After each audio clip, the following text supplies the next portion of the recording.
Dad and I became more open to each other. We're still getting to know how to be comfortable to each other, and I suppose that we're doing great with our relationship development as a daughter and father. Pagkatapos ng nangyari, naging maayos ang takbo ng lahat sa buhay namin. Patuloy kaming dinadalaw ni Queen sa bahay, with Dad's consent of course. I always see them talking silently while watching Lauren, and I couldn't be more happy to see that. The too important man in my life is doing good. Yun lang naman ang gusto ko, masayang pamilya na puno ng pagmamahal. It was the usual day at work. Maraming mga turista ang nagpapabook sa hotel dahil malapit ng mag-holiday. Kaya naman busy kami sa kakaasikaso sa mga bagong dating at sa mga nananatili sa hotel. Nakangiti ako matapos kong replyan si Queen sa isang text niya. Kakatapos ko lang i-assist ang isang guest, kaya naman may panahon ako para tignan ang mga messages sa akin. I received a text from Missy after seconds of replying Queen. From Missy. How are you, Julia? I heard that you're back together again. Sana lahat. Anyways, I'm so happy for you both. See you sa kasal nyo, okay? Love you. To Missy. Hoy, bumalik ka na ditong gaga ka. Saan ka na ba ha? Minsan na nga lang tayong magkita tapos lalayasan mo pa ako. Bumalik ka muna dito bago ako magpapatali sa Queen na to. Naalis ang mga mata ko mula sa screen ng cellphone ko nang maramdamang may tao sa harapan ng reception desk. I flashed a smile as I lifted my head, and shock was an understatement when I was greeted by his glowing face. His smile was ear to ear, while his strong arms are crossed above his chest. He's wearing a casual but presentable shirt that made him look even hot and handsome into my eyes. I lifted my left eyebrow as I checked him out. So, he put both of his elbows on the desk as he leaned forward to me.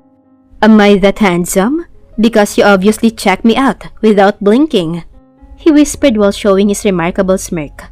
I leaned forward to him, inches away from his face, enough distance to feel his hot breath and smell his after-shaven shampoo too. Perfectly handsome, I raspily answered while staring right into his deep set of black eyes. He gave me a peck on my lips that shocked the hell out of me. Gulat akong napatingin sa paligid, sa takot na baka may nakakita sa ginawa niya, at labis akong nagpasalamat na wala naman pala dahil busy ang lahat sa kanya-kanyang mga ginagawa. Kaagad ko siyang sinapak sa braso nang binalingan ko siya ng tingin. Napaawang ang labi niya sa ginawa ko at hinaplos ang braso niyang sinapak ko. What? He asked as he frowned his forehead, which is obviously part of his exaggerated act. What are you doing here? Nagtataka kong tanong sa kanya. Hinimas niya pa sa panghuling beses ang braso niya bago umayos ng tayo at sinagot ang tanong ko. I'm fetching my wife, of course. What else could it be? He said as he shrugged his shoulders. I bit my lower lip. Pinagsasabi nito. I don't know that you're married to my employee, Mr. Golfer. Pareho kaming napalingon ni Queen kung saan nanggagaling ang boses na yon. At natagpuan si Dega na naglalakad papalapit sa aming dalawa habang inaayos ang manggas ng suot niyang puting polo. Nakasabit naman sa braso niya ang blue niyang suit. Napatikim ako at napaayos ng tayo. Kung kanina ay nasa manggas ng suot niyang polo ang atensyon ni Dagan, ngayon naman ay sa suot niyang relo. Tumingin siya rito bago itinaas ang tingin kay Queen at tinaasan ng kilay ang pinsan. She still has 15 minutes. What are you doing here? Istriktong tanong nito. Napalunok naman ako at nagpabalik-balik ang tingin kay Queen at kay Dagan na nagsusukatan ng tingin sa harapan ko. I'm fetching my wife. Bali walang sagot ni Queen. Napabuntong hininga ko at napahawak sa sentido. Parang puputok lahat ng ugat ko sa ulo dahil kay Queen. Mas makulit pa yata siya sa isang 4 years old na bata. Huh? Gulat na saad ni Dagan at saglit na tumingin sa akin bago tumingin ulit sa pinsan niya na napipika na ang itsura. Sure ka? Heist! Iritang anas ni Queen. Manahimik ka na nga lang pwede. Sigurado ka na sa kanya, Julia? Baling naman sa akin ni Dagan. I was flustered and I couldn't even open my mouth to speak. Inis na tinakpan ni Queen ang mukha ni Dagan at pinalayo ang huli. Huwag mo nga akong demonyohin. Umalis ka na nga lang. Tinulak niya ang pinsan na agad ring nagpumiglas at nagreklamo sa ginawa ni Queen. Wait, I own this hotel. Why would I leave? Do you have a death wish, old man? What? Who's the old man, ha? Nagkulitan ang dalawa sa gitna ng lobby at nakuha nun ang atensyon ng ilang mga guest ng hotel na hindi rin naman pinansin ng dalawa at nagpatuloy sa pagbabangayan. Hinintay ko kung kailan sila matatapos pero natapos na lang ang shift ko ay hindi pa rin. Napairap ako sa ere at kinuha ang bag ko na nasa ilalim ng desk pagkatapos ay naglakad paalis. Dahil sa haba ng bias niya at dahil sa pagtakbo niya papunta sa akin, nasabayan niya ang paglalakad ko habang naghahabol ng hininga. Tatanda ako ng maaga dahil sa lalaking yun. Hinihingal na saad niya sa tabi ko. Tumigil naman ako sa paglalakad at hinarap siya. Tumingala ako sa kanya at tinaasan siya ng kilay. Hindi pa ba? Ha? Kumunot ang noo niya pagkatapos ay natawa. Love, I can even give you 3 more kids if you want. Tss, you're too old for 4 kids, Queen. Tsaka sinong may sabi sa yung papayag ako, Aber? Pagtataray ko. Love.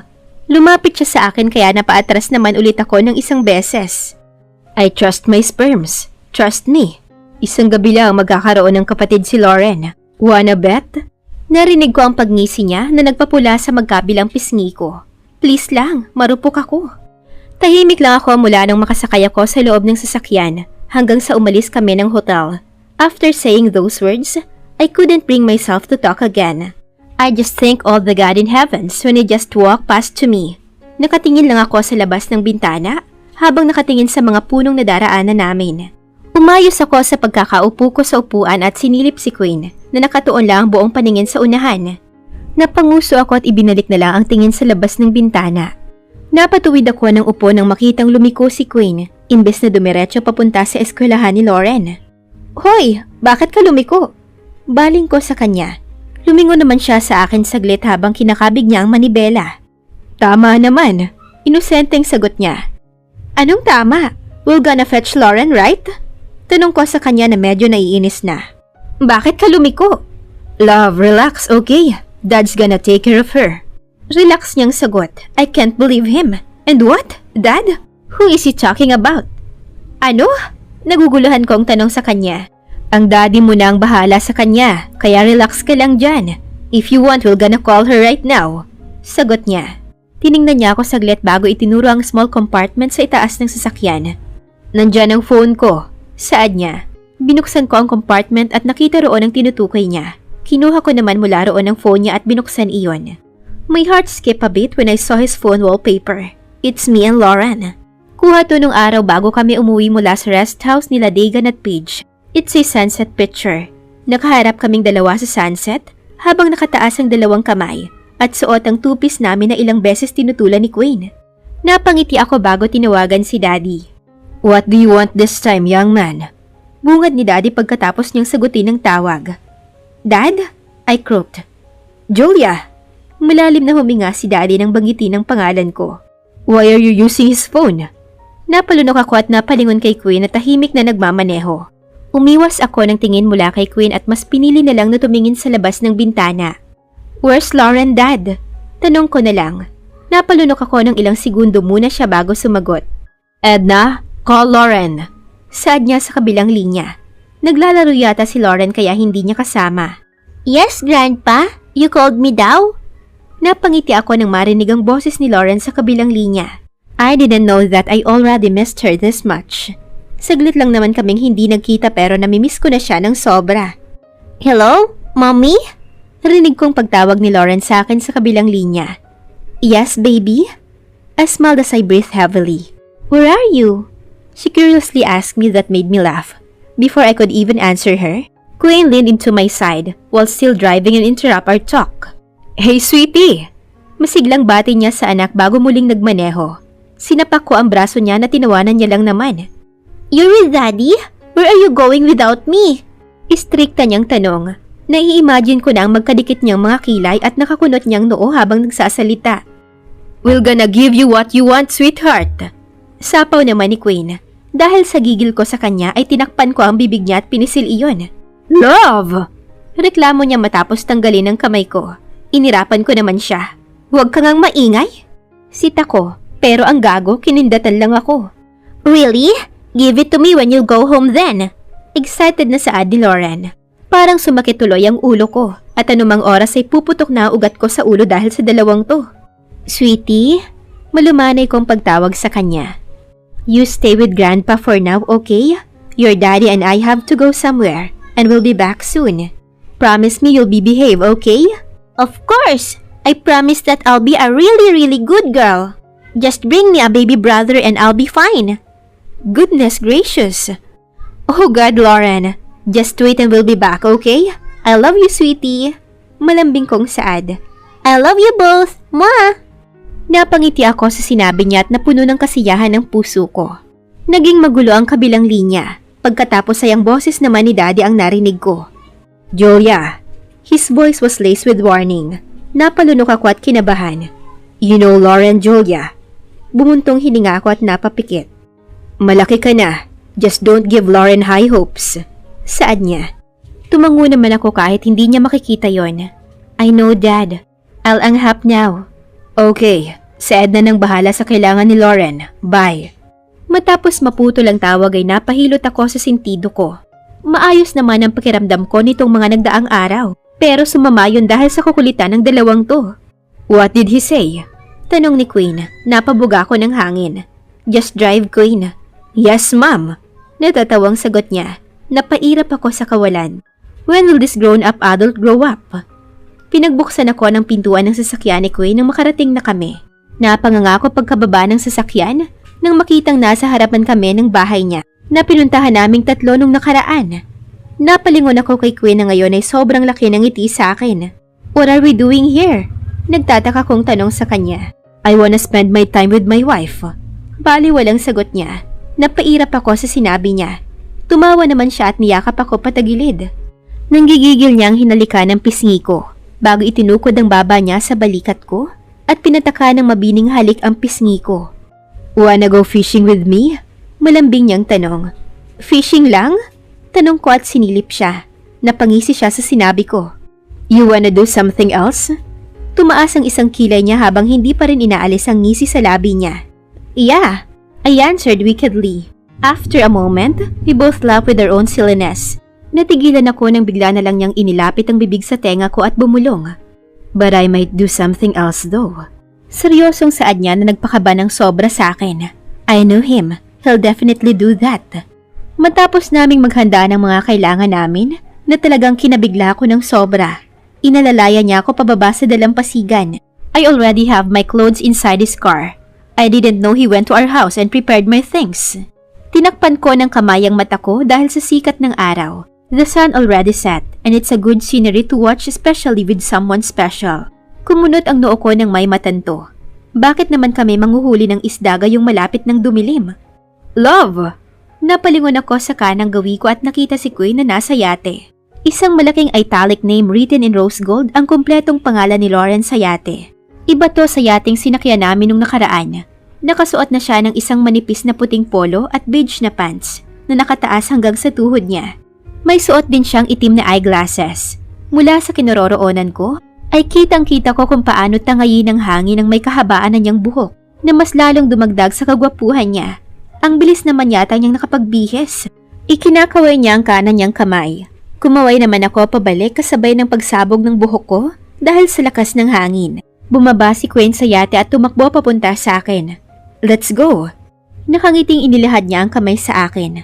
At buong puso ko namang pinagsiklop iyon sa kamay ko. Agad akong namangha nang makita ang kabuuan ng yate. Sobrang spacious at laki ng yate. May 3 itong palapag. Queen toured me around the yacht as he explains everything. May 3 kwarto ang yate. 2 sa unang deck at 1 sa pangalawa. Sa pangalawang deck din makikita ang kapitan ng yate at ang swimming pool. Sa pangatlo naman ay makikita ang 2 sun lounger. Kulay kahel na ang langit matapos niya akong itour sa loob ng buong yate. Ipinikit ko ang aking mga mata at nilanghap ang maalat na simoy ng hangin. Inihilig ko ang katawan ko sa railings ng yate at mas dinama pa ang bawat hampas ng hangin sa katawan ko at ang bawat tunog ng alon. Ang ginhawa sa pakiramdam kapag tahimik at mapayapa ang buong paligid. Nasa kusina si Queen at nagluluto ng dinner naming dalawa. I insisted to help him but is also persistent for me not to help him. Hinayaan ko na lang din siya sa gusto niya. Sa hotel ako nagtatrabaho, pero minsan ko lang ma-enjoy ang ganitong tanawin sa dagat dahil trabaho naman ang pinunta ko roon at hindi bakasyon. Maya-maya pa ay naramdaman ko ang mga brasong pumulupot sa aking bewang mula sa likuran. Naibok ako ang mga mata ko nang bigla na lang umakyat ang kamay niya papunta sa magkabila kong dibdib. Mabilis kong tinampal ang kamay niya at lumayo ng 2 dipa mula sa kanya. Why? Inosenteng tanong niya. Ewan ko sa'yo, ang aga-aga ganyan ka. What? Natatawang tanong niya na inirapan ko lang. Tapos ka nang magluto. Who says we'll eat? Tumaas ang isa niyang kilay at gumuhit ang isang nakakalokong ngisi sa labi niya. Ha? What do you mean? Nagtataka kong tanong. Imbes na sagutin ang tanong ko, inisang hakbang niya ang pagitan naming dalawa at walang pasabi at kahirap-hirap niya akong binuhat. Ah! Tili ko pero tinawanan lang ako ni Queen habang buhat-buhat ako papasok sa isang kwarto. Wait! I stopped his head from getting down again between my legs. I'm catching my breath, but it looks like Queen doesn't mind as long as he still has the stamina for this. What? Queen lifted his head and my whole face was already red because of too much embarrassment. His lips are glistening with my own juices. I don't know how we both end up naked in the middle of the bed. He just suddenly started kissing me hungrily, and I found myself snaking my arms around his neck while answering his kisses with the same need. I thought we'll go fishing, I said. I uncomfortably shifted on my position when suddenly his skilled fingers started to wander around my treasure. I bit my lower lip when he started to brush it off on my most sensitive part of the body right now. I can already feel my juices spilling out. I'm fishing, love, he raspily answered me. Lost in lust and on my own pleasure, I closed my eyes tightly and arched my back when the sensuality I felt earlier came back again. My whole body is wriggling because of the undeniable sensation that just brought me to the seventh heaven not a minute ago. I shamelessly moaned loudly when his index finger traced the treasure between my legs. It's already wet because of my own juices. What do you mean? Despite of my moan, I'm glad that I still managed to ask him. He over me, enough not to put too much weight on me, and leaned his head near my ear to whisper.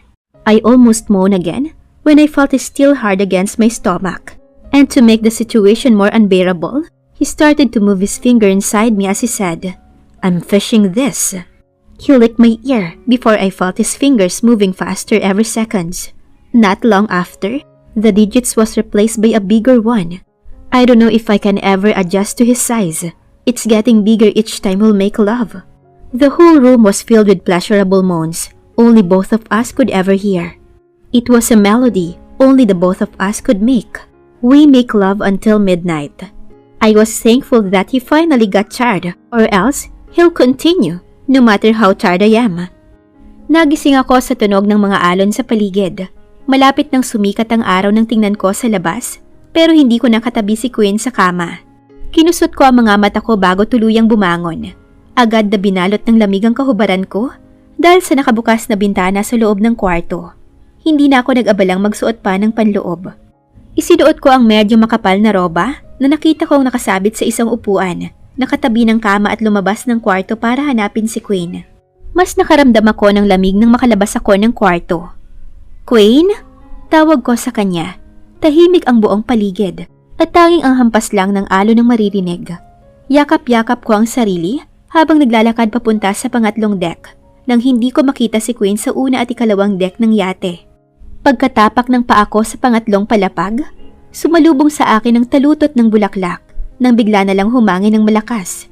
Hindi lang nun tinangay ang buhok ko at ang manggas ng suot kong roba, ngunit pati ang ulirat ko. Napakurap ako nang makita si Queen habang nakaluhod ang isang paa at may hawak na box ng singsing. Julia May Delgado. Nanlabo ang mga mata ko nang banggitin niya ang pangalan ko. You knew that we've met in inappropriate circumstances, but I considered it as a lucky day because I've met you. I didn't know that I'll fall hard, deep and love you unconditionally. Life throws at us, but we're still here, choosing to choose each other no matter what. Tuluyan na akong naiyak dahil sa sinabi niya. Choosing to forgive than to hate, choosing to fight than to live. You've been a great woman and an amazing mother to our Lauren. I have no wish in this lifetime other than being your husband and a father of our children. Love, will you let me be with you until my last breath? Will you be my own Mrs. Gollifer? Umiyak at sumisinghot akong tumangu-tango sa kanya. Namula naman ang mga mata niya, ngunit nakangiting isinuot sa daliri ko ang singsing. Nang maisuot niya yon sa akin ay mabilis siyang tumayo at miyakap ako ng mahigpit. Inis ko siyang sinapak sa likuran at tinawanan niya. I'm wearing nothing underneath.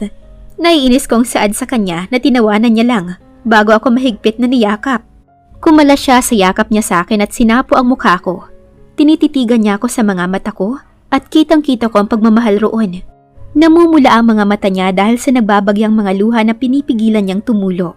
Napapikit ako nang ilapit niya ang mukha niya sa akin.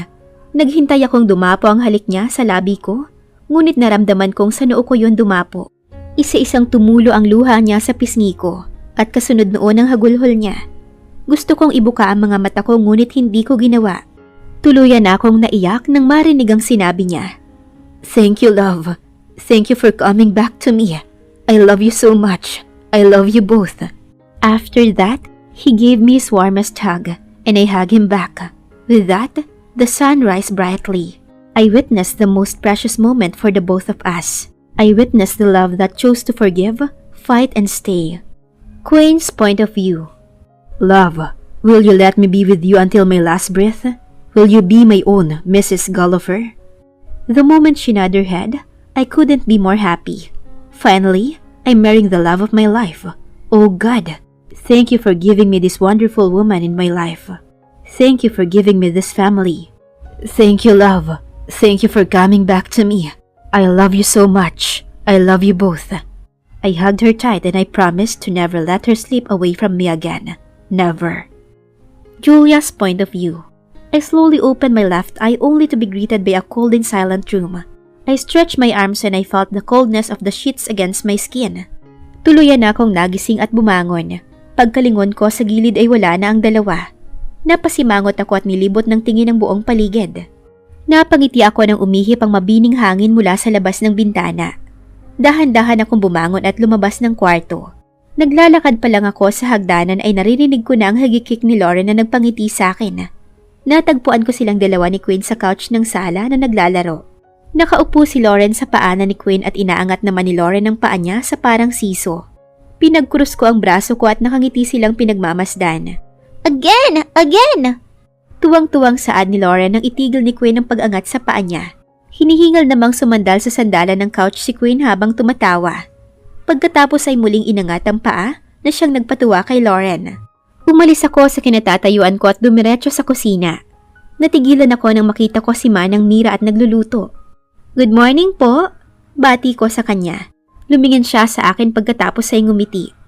"Oh, iha, gusto mo na bang kumain?" Nakangiting tanong niya. Hanggang ngayon ay hindi pa rin ako sanay nang umingiti si Manang Mira sa akin. Isang linggo na rin mula nung bumalik kami ni Queen dito sa bahay niya sa Paris. Pagkatapos naming mag-honeymoon ng isang linggo sa Maldives, pagkatapos ng kasal ay umuwi kami ng Pilipinas para manatili ng isang taon at idaos ang birthday ni Lauren ng magkasama. We invited our family and friends, and everything makes sense the moment I saw Missy. All the big conversation last time became clear to me now. And all I wanted for her now is her genuine happiness. Ang unang mga araw namin dito ay sobrang awkward, pero kalaunan ay naging maayos rin naman. I decided to forget all those bad memories here and replace it with a new happy one with my family. "Gatas lang po ang gusto ko," magalang kong sagot. "Ha?" Gulat niyang tanong. Dapat ay kumain ka ng marami, iha." Saad niya. Umiling naman ako. "Wala po akong ganang kumain ng kahit ano ngayon," sagot ko. "Sige." Nagdadalawang isip niyang sagot. "Ipagtitimpla kita." Tinalikuran niya ako at hinanda ang gusto niya. Kasabay noon ay ang pagpulupot ng dalawang malalakas na braso sa bewang ko mula sa likuran. Hinalikan niya ang pisngi ko at marahang hinaplos ang medyo maliit na umbok ng tiyan ko. "Good morning, wife," he sweetly whispered against my skin. "It's been a year since we got married, but still feels like yesterday." Queen never failed to make me feel loved and appreciated. Every day, he showered us with his love. "Good morning." Bati ko pabalik at sumandal sa kanya. "Feeling good?" Tumango naman ako. "Yeah, gladly. Mabuti na lang at hindi na ako masyadong nagsusuka sa umaga," sagot ko. Pinaglalaruan ko ang balahibo sa braso niya habang siya naman ay mas isiniksik ang ulo sa leeg ko habang hinahaplos pa rin ang tiyan ko. I'm already 4 months pregnant with our second child and it feels so great now that Queen's with me. Binibigay niya ang mga gusto kong kainin kahit pa madaling araw o nasa gitna ng gabi. Inaalagaan niya ako sa tuwing nagsusuka ako sa umaga at minamasahe ang mga paa kong sumasakit tuwing gabi. He's the best husband indeed. "Want something to eat?" "Wala naman akong gustong kainin," sagot ko. "Hintayin mong maghanap ako ng weird na pagkain mamayang gabi," natatawang saad ko. No worries. I'll give you what you and our baby wants. And I'll do everything to attend your needs, okay? All you have to do is to take care of yourself and our baby. Ako nang bahalang mag-alaga kay Lauren. Saad niya na nagpagaan ang loob ko. Thank you, love. I sincerely said. Anything for you. Hinalikan niya muna ang pisngi ko bago kumala sa yakap niya at hinarap ako sa kanya. He kneeled down and kissed my tummy. I smiled as I brushed my fingers against his black shiny hair. Pareho kaming napalingon nang makita namin si Lauren na pumasok sa loob ng kusina. I want to kiss my baby brother too. Excited niyang saad na nagpatawa sa aming dalawa ni Queen. Lauren kissed my tummy for many times and asked me when she can feel the kick of her baby brother. I told her to wait for more weeks and he'll definitely kick. I don't know where these two get the idea that it will gonna be a baby boy. Trust me, love, I can feel it. This time, it's gonna be a baby boy. I promised Lauren a baby boy, so it's gonna be a baby boy. I laughed as he said those. It was when he knew that I'm finally pregnant. Hindi agad ako pumayag na magbuntis pagkatapos naming magpakasal dahil gusto kong kay Lauren muna ang atensyon namin, lalo na't ilang taon din silang hindi nagkasama. And this year lang namin nalaman na buntis pala ako and they're all expecting a baby boy. Even Missy insisted na lalaki daw to ngayon dahil ang pangit ko. Traidor talaga. Kahit wala akong ganang kumain pa rin ako para sa baby. After we ate, we took a bath and dressed ourselves. Si Queen ang umasikaso kay Lauren, kaya naman naging mabilis ang pag-asikaso ko sa sarili. Napagdesisyon na naming mamasyal ngayong araw at para na rin ma-enjoy ni Lauren ang Paris. Ilang araw din kaming nakatambay lang sa loob ng bahay para raw makapagpahinga ko mula sa biyahe namin. Pumayag naman ako dahil sobrang sama rin ang pakiramdam ko nung nakaraan. Nagpapunta pa ng doktor si Queen sa bahay para tignan ako. He looked paranoid really. Nakasuot ako ng isang makapal na puting dress hanggang sa ibaba ng tuhod ko. Itim na flat boots at itim na makapal na coat. Ganoon rin ang suot ni Lauren. Nakasuot siya ng bonnet na pink. While Queen on the other hand is wearing a black turtleneck, black pants, paired with black boots and brown coat. He looked dashing. Let's go! Masayang saad ni Lauren at tinawakan ng kamay ko habang sa kaliwa naman niya kay Queen. Pinagitnaan namin siya ni Queen. Ngumiti ako kay Lauren pagkatapos ay tumingin kay Queen. Nakangiti rin siya sa akin. Pumunta kami sa isang cafe na malapit lang sa Eiffel Tower. Lauren enjoyed the food and the scenery. Not long after, sumunod sa amin ang daddy ni Queen at ang daddy ko. They're having a good time here. We insisted that they should stay with us while they're on a vacation here, but they wanted to give us time as a family.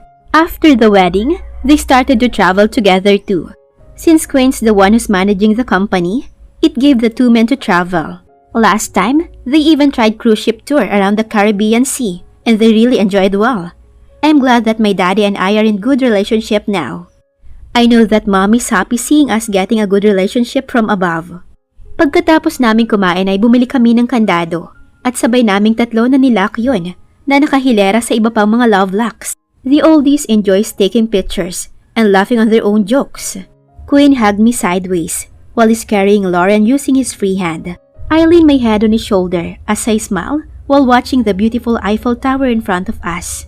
Queen kissed the top of my head and his hug on me tightened. I unconsciously touched my tummy. I couldn't wish for more. I already have everything I could ask for. It's all worth the pain. Maraming salamat po sa lahat ng viewers. At sana po muli niyong subaybayan ang susunod na love story na ibabahagi ko pa sa inyo. Thank you and God bless you all. Love, My Views TV.